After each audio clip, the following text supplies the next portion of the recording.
ছাত্রীকে ধর্ষণ খুনের ঘটনার পরেও নিউ টাউনে নিরাপত্তার ছবিটা সেই ঢিলেঢালাই রয়ে গিয়েছে।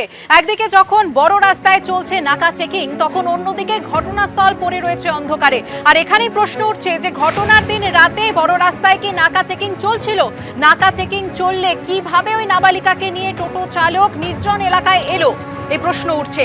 নিউ টাউনের বাড়ি থেকে কেষ্টপুরের দূরত্ব অনেকটাই। এই পথ কি একাই গিয়েছিল নাবালিকা, একা টোটো চালক, নাকি আরো কেউ ছিল সঙ্গে? ধর্ষণ খুনের সঙ্গে কি সেও জড়িত? এর আগেও মায়ের বকুনি খেয়ে বাড়ি থেকে পালিয়েছিল অষ্টম শ্রেণীর ছাত্রী। পাশে প্রতিবেশীর বাড়িতে তার খোঁজ মিলেছিল। এবার কিশোরীর দেহ উদ্ধারের পর রহস্যজনকভাবে উধাও প্রতিবেশী পরিবার।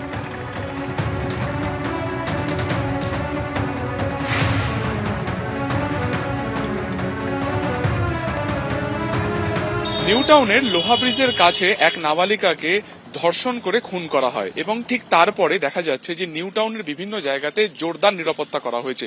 ঠিক ঘটনাস্থল থেকে কয়েক হাত দূরেই দেখা যাচ্ছে এই মুহূর্তে নিউ টাউন থানার পুলিশের তরফে সেখানে কিন্তু চেকিং চালানো হচ্ছে। যে কটি গাড়ি যা নিউ টাউন থেকে বেরোচ্ছে বা নিউ টাউনের দিকে ঢুকছে এই লোহাপুল লাগোয়া, সেখানে কিন্তু এই মুহূর্তে নাকা তল্লাশি চলছে এবং প্রত্যেকটি গাড়ি যখন সেখানে ঢুকছে সেই গাড়ির ডিকি চেক করা হচ্ছে, যিনি গাড়ি চালাচ্ছেন তাদের কাগজপত্র চেক করা হচ্ছে। বাইক থেকে শুরু করে চার চাকা যে সমস্ত গাড়ি যাচ্ছে না কেন সেগুলোকে কিন্তু একই রকম ভাবে পরীক্ষা নিরীক্ষা করা হচ্ছে যে সেই গাড়ি কোথা থেকে আসছে, কোথায় বা যাচ্ছে। ঘটনাস্থল থেকে কিছুটা দূরেই এই মুহূর্তে যেখানে চেকিং চলছে, প্রশ্ন উঠছে যে বৃহস্পতিবার অর্থাৎ যেদিনকে এই নাবালিকাকে টোটোতে করে উঠিয়ে টোটো চালক এখান থেকেই কয়েক হাত দূরে একটি জমিতে সেখানে যখন তাকে ধর্ষণ করে খুন করা হয়, সেই সময় কি বা সেদিনকে কি এ ধরনের চেকিং চলছিল? যদি চলতো তাহলে সেক্ষেত্রে এই দুর্ঘটনা এড়ানো কি যেত না? নাবালিকাকে ধর্ষণ করে খুনের ঘটনার পর থেকে এই একই রকম ভাবে কিন্তু নিরাপত্তার বহর বেড়েছে।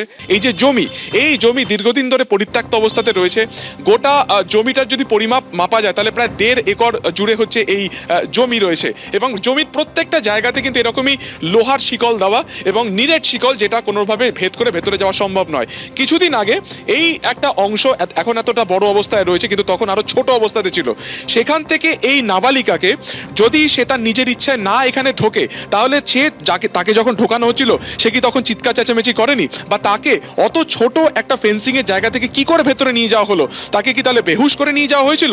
নাকি এই অভিযুক্ত টোটো চালক, যাকে এখনো পর্যন্ত একমাত্র গ্রেফতার করা হয়েছে, তার বাইরেও আরো কেউ যুক্ত থাকতে পারে? এরকম একাধিক প্রশ্নের উত্তর কিন্তু এখনো পর্যন্ত মেলেনি। স্বাভাবিকভাবে প্রশ্ন উঠছে যে যেহেতু এখানে কোনো সিসিটিভি নেই, তাই এই গোটা ঘটনার সাথে আরো কেউ যুক্ত রয়েছে কিনা সেটা পরিবার প্রশ্ন ইতিমধ্যে তুলেছেন, যদিও তারা আস্থা রাখছেন কিন্তু পুলিশি তদন্তে। তবে তারা কিন্তু এটাও বলছেন যে সেদিনকে যদি নিরাপত্তা থাকতো, আজকে যেমন নাকা চেকিং চলছে, সেদিনকে যেমন নাকা চেকিং একেবারে ঘটনাস্থল থেকে 50 মিটার দূরে চলছিল, তাহলে সেক্ষেত্রে যখন এই নাবালিকাকে নিয়ে এরকম অন্ধকার জায়গাতে একটি টোটো চালক ঢুকছে, তখন নিশ্চয়ই সেই টোটো চালককে দাঁড় করানো হতো, তাকে প্রশ্ন করা হতো, তখন হয়তো আসল তথ্যটা সামনে আসতো বা হয়তো এত বড় দুর্ঘটনা ঘটতো না। সুসজ্জিত একেবারে বাতিস্তম্ভ, হলুদ রঙের রং করা একেবারে আলোকসজ্জা, কিন্তু সেখানে কোনো রকম কিন্তু আলো নেই। দূরে টিম করে জ্বলছে অনেকটা দূরে আলো, এবং যেহেতু এখানে কোনো আলো থাকে না, সাধারণ মানুষের যাতায়াত থাকে না, পাশেই হচ্ছে বাগজোলা এবং তার ঠিক পাশে তুমি দেখতে পাচ্ছ হাই রাইজ বিল্ডিং। কিন্তু হাই রাইজ বিল্ডিং থেকে কারো পক্ষে কিন্তু এত দূরে যদি কেউ আর্তচিৎকার করে সাহায্যও চায়, তাদের পক্ষে না দেখা সম্ভব, না তাদের পক্ষে সাহায্য করা সম্ভব। স্বাভাবিকভাবে নিউ টাউনের এরকম একটি অভিজাত জায়গাতে স্বাভাবিকভাবে এইরকম একটি ঘটনা ঘটায়। প্রশ্ন উঠছে কিন্তু নিরাপত্তা নিয়ে। কোথাও পর্যাপ্ত আলো নেই কেন লাগানো হয়নি? কেন যে ঘটনাস্থল সেটাকে সুরক্ষিত করে রাখা হয়নি? কেনই বা এখানে সিসিটিভি লাগানো হয়নি? এরকম একাধিক প্রশ্ন কিন্তু উঠছে, যার জবাব কিন্তু এখনো পর্যন্ত পুলিশ আধিকারিকের তরফে তারা কোনো কিছু বলতে পারছেন।